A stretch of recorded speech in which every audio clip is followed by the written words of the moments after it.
Buenas tardes, profesor. Mi nombre es Sapio Camblor y el día de hoy voy a presentar mi proyecto número 2 y número 3 del ramo de tecnología de movimiento de materiales. Bueno, para el proyecto número 2, en la primera parte se nos pide determinar la cantidad de camiones y conductores necesarios para satisfacer una demanda en una mina.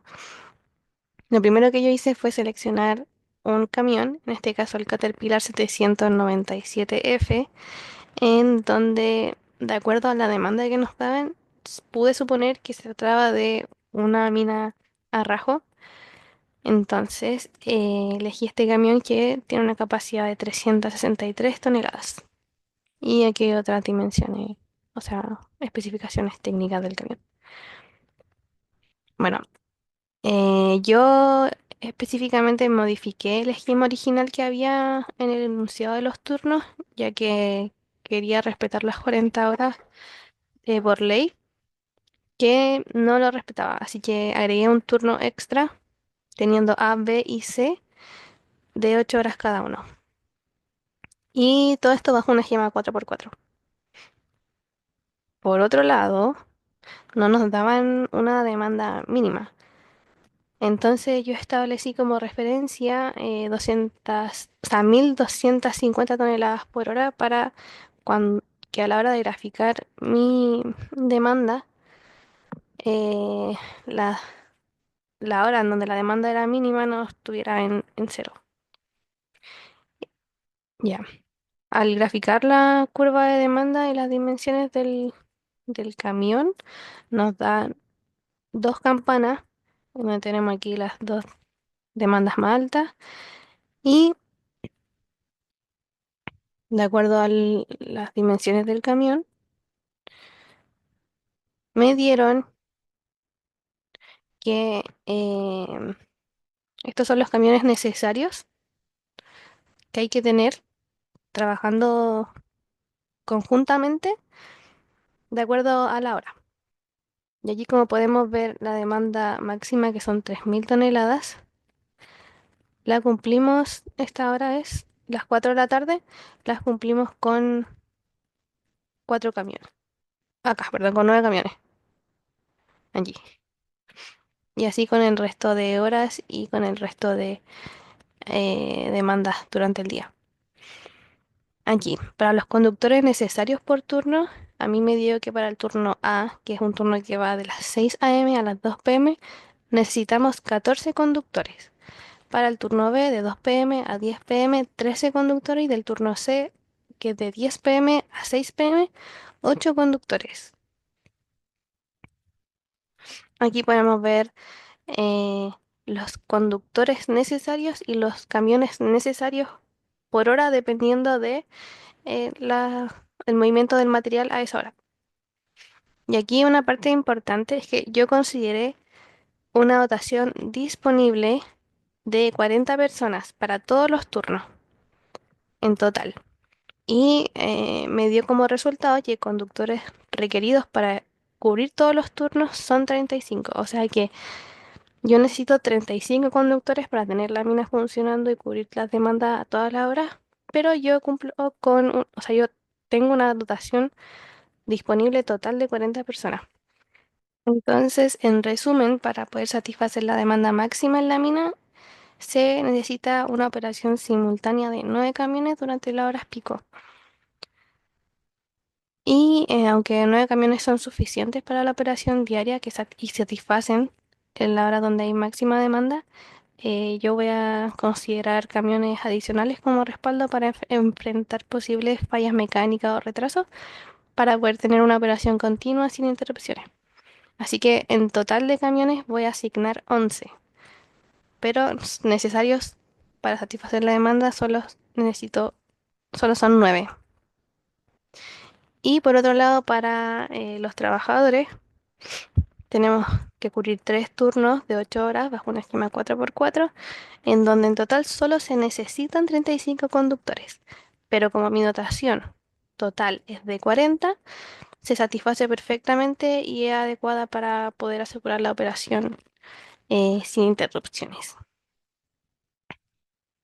Entonces, En función de la demanda se requieren 14 conductores para el turno A, 13 para el turno B y 8 para el turno C, lo que confirma que la dotación es suficiente para mantener el funcionamiento. Como tengo una dotación de 40 personas, los turnos los voy a distribuir en 15 conductores para el turno A, 15 para el turno B y 10 para el turno C.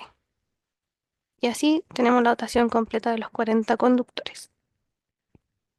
Para la parte B, en donde hay que desarrollar una malla horaria para estos trabajadores, yo seguí los mismos, con los mismos como datos del primer problema, dotación de 40 personas, la misma cantidad de camiones, los mismos turnos, el mismo esquema 4x4 y eso. Ya. De acuerdo a esto, o sea, hice dos listas en Excel en donde cada trabajador me diera su preferencia de turno. Esa lista la voy a dejar en el Drive con los otros archivos y me dio esta tabla en donde podemos ver el nombre del trabajador, el turno que le corresponde y los días que le corresponde trabajar. En este caso, por ejemplo, Claudia Flores trabaja de lunes a jueves en el turno A. Después está 4 días en descanso y vuelve al turno B de la otra semana. Así lo hice para cada trabajador, respetando bien las rotaciones. Si les toca en el turno A, al próximo turno va a tener que estar en el B o en el C para poder eh, evitar repetir turnos y que cada trabajador pueda ciclar. Y aquí más o menos se explica lo mismo, que se está cumpliendo con las 40 horas de trabajo, en esquema 4x4, en turnos de 8 horas y eso. Y por último, no, perdón, la parte B, donde tenemos que construir una tabla Sarco. Seguí con los mismos datos, flota de 11 camiones, tenemos un código de identificación para los camiones, dotación del personal de 40 trabajadores, los mismos turnos y la distribución que ya había mencionado anteriormente de 15 conductores para el turno A, 15 para el B y 10 para el turno C. Y tenemos esta tabla, donde podemos ver el ID, que es el ID de cada trabajador, el nombre del operador de cada camión, el estado de cada camión, la hora, el horario, la actividad que está haciendo. Y por último aquí tenemos como una breve descripción de cada columna. Y eso es todo. Aquí tenemos una conclusión y la referencia. Bueno, y para el proyecto número 3, el cual trata de simulación de transporte en caving, tenemos la primera parte en donde se nos pide hacer dos simulaciones para poder comparar la eficiencia de LHD trabajando solo o trabajando conjuntamente con un equipo de bajo perfil. En este caso, em, lo primero que hacemos es seleccionar los equipos, que aquí están. Para el LHD tenemos un Sandvik LH517 y para el equipo de bajo perfil un Sandvik TH660. Y recopilamos toda la información de sus especificaciones técnicas. En este caso tenemos la capacidad de carga de cada uno, las velocidades y los tiempos de carga y de descarga. Esto con el fin de poder calcular los tiempos de ciclo de cada uno y así poder ver la eficiencia. Entonces tenemos que para el primer caso tenemos el LHD moviendo material desde los puntos de extracción en su calle hasta la parrilla de traspaso y el segundo caso del mismo LHD trabajando en conjunto con un camión de bajo perfil. Tenemos que la calle mide 300 metros de largo y como ya tenemos los datos de los camiones, de los equipos, perdón, podemos calcular. Entonces tenemos que para el tiempo de ciclo del LHD solo tenemos 2 minutos con 16 segundos y para el LHD con el camión de bajo perfil nos da un tiempo de ciclo de 2,57 segundos. 2 minutos con 57 segundos. Si comparamos solo por el tiempo de ciclo, podemos ver que obviamente es más eficiente, entre comillas, el LHD solo, pero en este caso la eficiencia no se ve reflejada solo por el tiempo en el que se demoran, sino también por la capacidad de transporte de cada uno.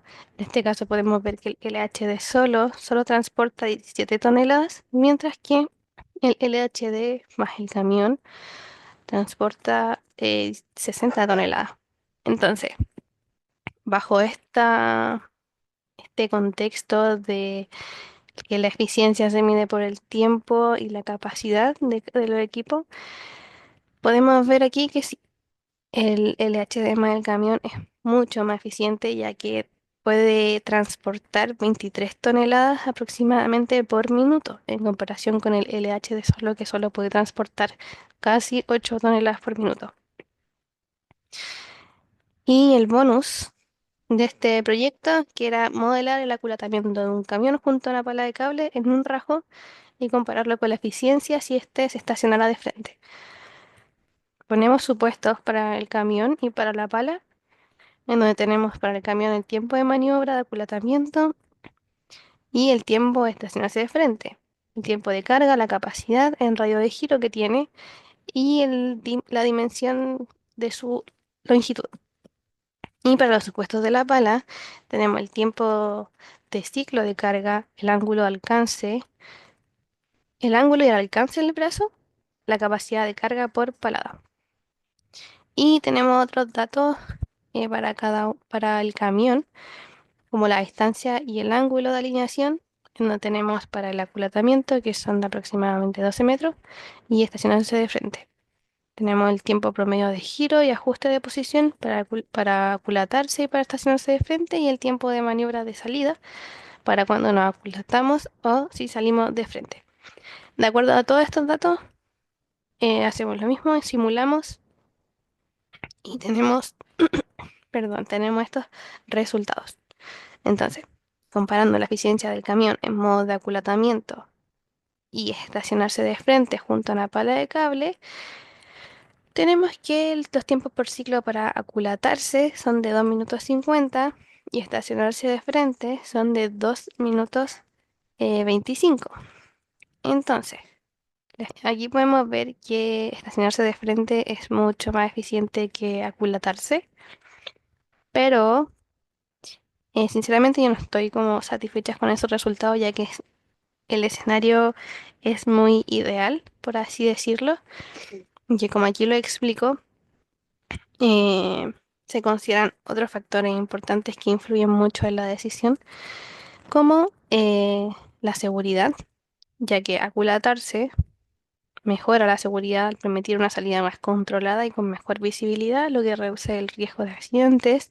Además, aculatarse ofrece un ángulo óptimo para la pala durante el carguillo, minimizando tiempos muertos y aumentando la efectividad del proceso. Y además requiere menos espacio lateral, eh, que en verdad este fue yo creo que el problema de mi simulación, que el- la simulación consideraba un espacio libre en donde no teníamos problemas como de paredes en el caso de que la pala estuviera cargando cerca de alguna pared o algo así. Ventaja en áreas confinadas y reduce el desgaste de componentes del camión, evitar giros y movimientos complejos. Claro, esto es más específico, pero también hay que considerarlo. Entonces, por lo tanto, aunque el estacionarse de frente podría ser más rápido, en mi caso, la visión completa de la eficiencia incluye otros factores que fueron los que mencioné anteriormente y en muchos casos el aculatamiento es una opción superior en términos de seguridad y de eficiencia también, lo que estamos viendo aquí. Entonces, esos serían mis resultados. Aquí tengo la conclusión de este proyecto, la referencia y eso es todo.